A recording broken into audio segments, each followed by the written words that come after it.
Hello everyone, this is Peak Entertainment and we are back again, and here now we have another drawing video for you, and here now you will see the completed colours from my earlier picture of Alita Battle Angel, which I'll put on the screen right here now for you. So now you'll see all the various contrasts and tones that I've added to the picture.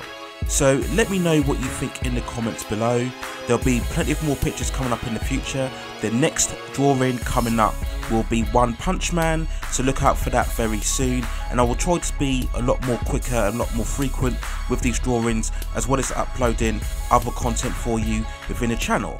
So please hit those like and subscribe buttons and help me grow this channel and provide you with more high quality content in the future.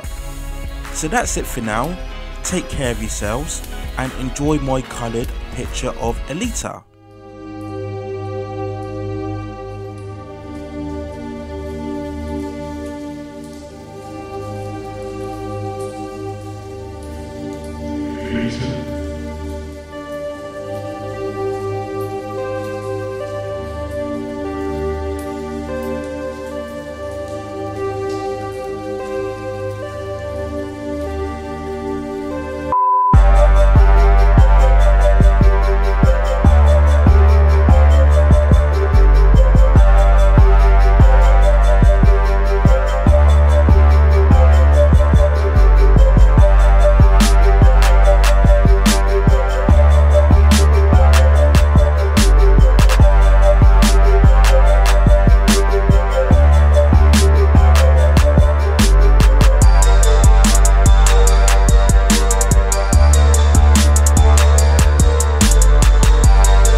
It's Ronbomb.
JDans Productions.